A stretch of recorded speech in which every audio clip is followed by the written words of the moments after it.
Olá, internautas! Direto do quartel-general do Cidade Alerta Pará, o quadro Colando de Quem Sabe de hoje recebe a jornalista Priscila Amaral. Quem bateu um papo super legal com ela foi o nosso repórter Wellington Silva.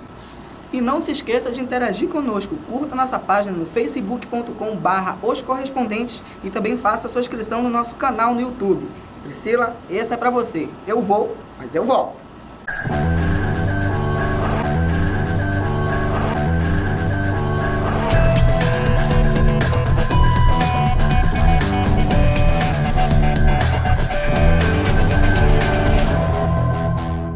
Fala galera, estamos aqui novamente com Os Correspondentes e eu vim falar com ela, Priscila Amaral. Priscila, o que é para você ser jornalista?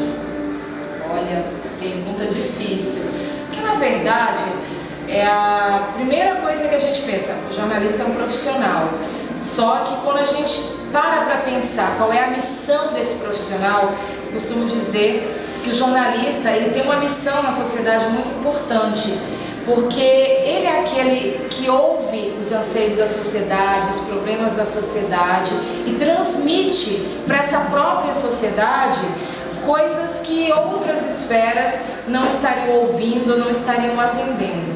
E uma coisa que eu ouvi de um jornalista que é um dos meus ídolos, que eu gosto muito, que é o Caco Barcelos, que o jornalista, acima de tudo, é aquela pessoa que gosta de estar com pessoas, que gosta de contar histórias e de estar perto, né, do povo, porque se você não gosta de estar perto do povo, não gosta de ouvir o que ele tem para te dizer, o que as pessoas te contam, então desiste, porque o jornalista, principalmente para quem é repórter, ficar confinado, por mais que hoje, né, na tecnologia avançada, muita gente às vezes não saia da redação, mesmo assim ela precisa ouvir pessoas, e quando você é jornalista, tudo ao seu redor é um retrato do mundo em que você vive. Então, eu costumo dizer que o jornalista é que nem médico, você é jornalista 24 horas, porque se você vê uma notícia, se você vê algo perto, seja uma injustiça, seja algo curioso, algo que te chame a atenção, imediatamente o jornalista que gosta do que faz, ele quer reportar. Se ele não estiver trabalhando, ele vai ligar para o colega. E o médico também tem um compromisso, se ele vê alguém em perigo, alguém precisando, né, que seja salvo, que uma vida seja preservada, cuidada, o médico não pode se omitir, assim como o jornalista jamais pode estar de costas para a notícia. E a notícia é tudo, é qualquer coisa, é tudo que faz parte da sua vida.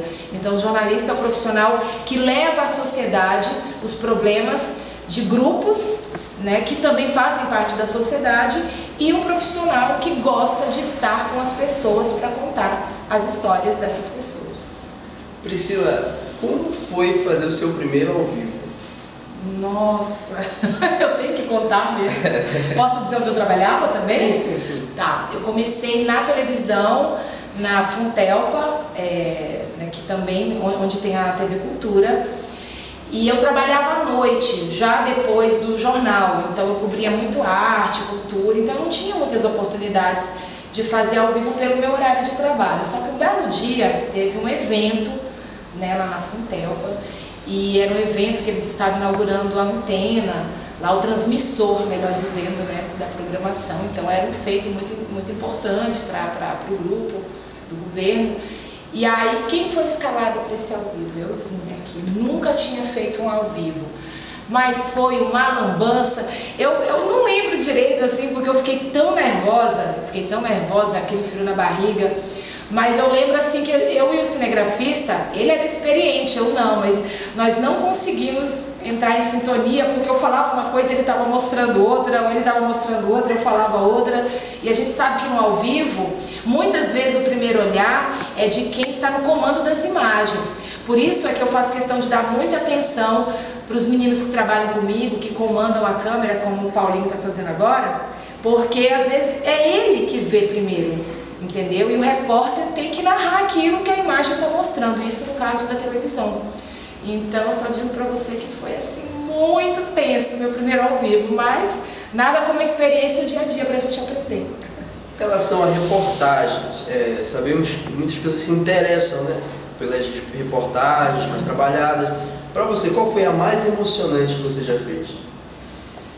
Olha, é difícil escolher a reportagem mais emocionante, é muito difícil, porque cada história é uma história importante, sabe? Mas eu vou falar de uma recente que eu fiz, porque são muitas, né? Já tenho um tempinho aí de profissão, mas não tem muito tempo, a gente recebeu uma denúncia de 2 irmãs idosas que estavam praticamente morrendo e não tinham ninguém para cuidar. Na verdade, elas não tinham mais família, os familiares já tinham morrido e elas envelheceram sozinhas e estavam numa situação em que não podiam mais ficar sozinhas, não conseguiam andar, não conseguiam comer sem a ajuda de alguém. Então, pessoas ali da vizinhança se sensibilizaram e para mim foi muito triste fazer aquilo, porque por mais que se diga que o jornalista tem que ser imparcial, muitas vezes é difícil você ser frio diante de uma situação como essa. Eu fiquei muito comovida durante a reportagem,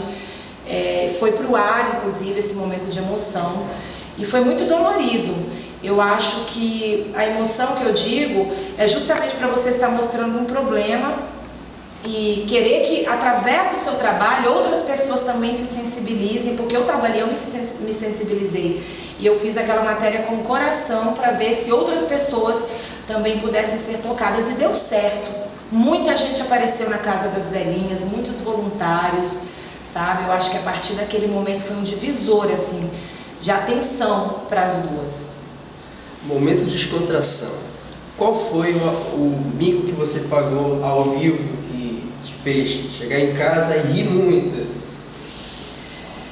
Eu vou contar, mas que isso não seja usado contra mim. Promete, Wellington? Tá. Foram vários micos, a gente paga todos os dias, mas qual é a diferença? Quando você tem já uma experiência, você tem jogo de cintura para driblar, né, os problemas, assim, que você as gafes que a gente comete. Mas eu vou falar de um mico, 2 micos ao vivo, tá? Um deles, eu apresentava o Jornal de Manhã, aqui na TV Record, Fala Pará. E aí foi quando teve uma mudança na linha editorial do jornal e ele passou a ser comentado. E aí, na hora do comentário, poxa, de manhã cedo, eu chegava 4 horas da manhã, dava um desconto, né? A gente estava meio sonolento ali ainda na bancada. E aí era uma apreensão, se eu não me engano, de produtos roubados. E entre esses produtos tinha uma televisão, né? Um televisor de LCD. E na hora do comentário eu falei um televisor de LSD. Aí, desculpa, gente. Aí o outro apresentador, meu colega, me deu um cutucão, assim. Eu tentei consertar, ou ele consertou, eu não lembro. Esse foi um micão, diria. Não foi um mico, foi um micão. E o outro, eu lembro que foi logo no início, assim, que eu tava fazendo link ao vivo. Eu tava com o entrevistado, o ideal é você conversar sempre com o entrevistado antes, às vezes não dá tempo, na dinâmica que a gente faz aqui no Cidade Alerta, às vezes não dá tempo, você chega já gravando. Mas aí eu esqueci o nome, eu conversei com o entrevistado, perguntei o nome dele. E era um link mais formal, né? Um ao vivo formal que eu tinha que apresentar a pessoa. Eu apresentava quem era a pessoa que estava comigo. E na hora eu esqueci completamente o nome dele. Mas eu falei, olha, aqui é o fulano de tal, que trabalha com tal coisa. Como é o seu nome mesmo? Aí eu acho que era no começo, mas eu já tinha um pouco mais de experiência com ao vivo. Então eu fiz uma pergunta de forma natural. Talvez outros colegas poderiam ter travado já no início de carreira, mas eu já tinha um pouquinho de jogo de cintura. Eu esqueci na hora, mas não deixei a peteca cair, não. Perguntei, mas como é o seu nome mesmo e tal? Então acho que passou despercebido, sabe? Os meus chefes não, perceberam que eu tinha, né, pisado na bola ali, mas eu acho que pro telespectador ficou leve, assim, pareceu muito. O que você recomenda, Priscila, para o repórter que está iniciando agora? O que você recomenda para ele? Leitura. Um repórter, um jornalista, ele tem que ter conhecimento geral, tem que saber, o quanto mais ele puder saber, o quanto mais ele puder ler, é fundamental. E eu acho que tem que gostar de conversar com as pessoas, mais do que falar, o repórter tem que saber ouvir, porque se é um repórter que conta a história de alguém, ele não tem que dar a opinião dele, ele tem que ouvir o que esse alguém tem a dizer. Porque o repórter não vai contar a sua história, a história dele, ele vai contar a história de outra pessoa. Então é saber ouvir as pessoas e ler muito. Você se espelha em algum jornalista? Tem alguém que você olha assim, queria fazer ou faz igual a ele? Olha, são vários. Por incrível que pareça, quando eu era estudante, igual a vocês, eu nunca tive assim, um espelho de jornalista na televisão.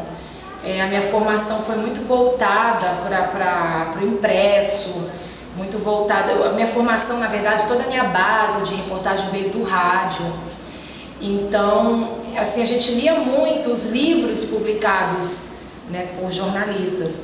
Então, eu li coisas do Joemir Betting, mas assim, eu morri de amores mesmo quando eu li o Rota 66, do Caco Barcelos, por isso eu também o citei no início da entrevista. E eu gosto muito dele até hoje, eu acho fantástico o trabalho do Caco, é um trabalho muito humano e é um trabalho, sabe, muito focado nas questões sociais, e esse é o meu perfil, eu gosto muito da pauta social. E o Caco nunca é obsoleto. Eu era estudante quando eu era fã dele, e hoje eu sou profissional que nem ele é meu colega hoje, e eu continuo fã incondicional do Caco Barcelos. A última pergunta, como surgiu o seu bordão? Eu vou, mas eu volto. Fala um pouquinho pro pessoal. Sabe que nem eu lembro. Assim, me foi dada uma missão que era fazer os ao vivo do Cidade Alerta. Teria uma pauta, a pauta é policial, e foi uma preocupação enorme, porque eu não era afinada com essa pauta, eu não tinha experiência em fazer matérias policiais, eu queria fazer reportagens de uma maneira que não infringisse em nenhum momento os direitos humanos, seja de quem, não é porque a pessoa está presa que eu vou, né, me envolver de tal forma a julgar essa pessoa. Isso não cabe ao repórter, o repórter tem que dizer o que está acontecendo, os julgamentos, isso fica para a justiça. Então eu fiquei pensando que maneira eu iria utilizar, que recursos eu iria utilizar para prender a atenção do público.